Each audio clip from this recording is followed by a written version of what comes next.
So, one of the things that has become really popular to talk about lately is emotional intelligence. And so, what we're going to do is we're going to run through the four main components of emotional intelligence.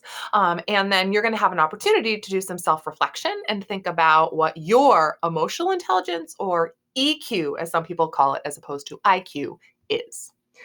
So, here we have a definition of what emotional intelligence is. It's an ability to perceive, understand, manage, and use your emotions. So there are four components that we're going to run through. We're going to make sure that you understand what each one of these verbs really means when it comes to being emotionally intelligent.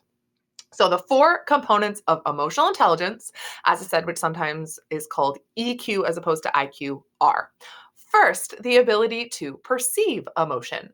Um, Perceiving emotion means that you're able to read nonverbals, that in social situations, you're able to read someone else's facial expressions, that they don't need to tell you, I'm angry right now, or I'm sad right now, but you can just tell that from their body language, from their facial expressions, from all those nonverbal communicators. You might have some friends who are really, really good at this, that you don't have to say anything and they can look at your face and say, okay, like, tell me what's going on, like, what's wrong. You also might have some people in your life who really struggle with this, that unless you come out and tell them, like, I'm frustrated right now, or I've had a really awesome day and I want someone to celebrate with, they can't pick up on those cues.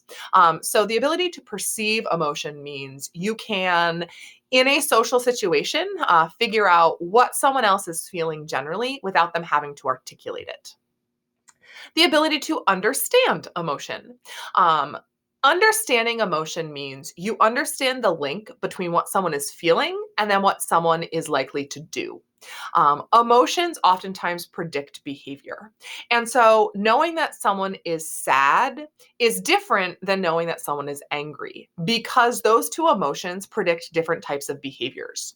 So, for example, me as a teacher, I make it a habit, as you guys know, I like to stand at the door as you enter into our classroom. And I love doing that because I love to see your faces and say hello to you. But it also allows me really, really quickly to get a sense of where each of you is at emotionally for the day.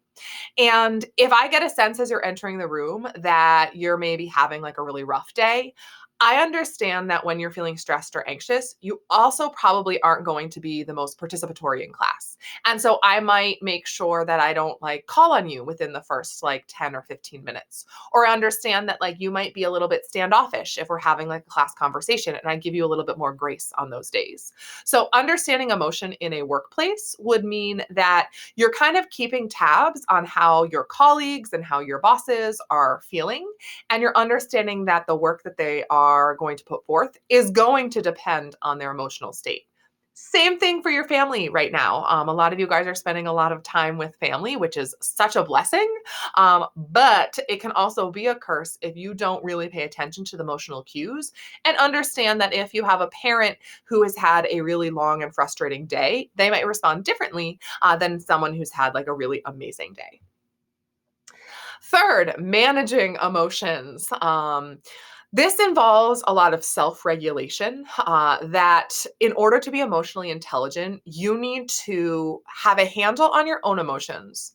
And this doesn't mean you don't express them or feel them. It's not just taking your emotions and like shoving them down into some sort of box, but it means understanding that there are circumstances where it's appropriate to express certain emotions. And there are also circumstances where it might not be. And so that management is really key. People who are really strong in managing their emotions also tend to be able to adapt well to change or frustration. This is something that I'm really working through right now. We're going through a really challenging time, and there's a lot of uncertainty.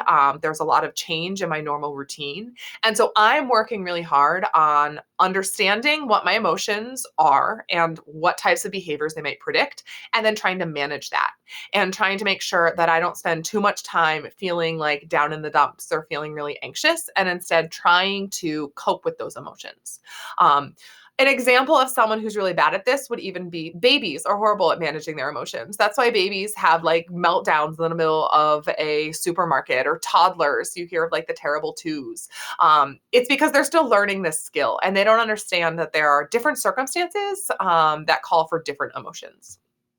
And then lastly, people who are emotionally intelligent are able to also use and harness their emotion. That they're really, really good at taking what they're feeling and channeling it towards something productive. They're really good at taking their emotions and allowing it to direct them to new places of thinking, to take them to new, like, creative areas.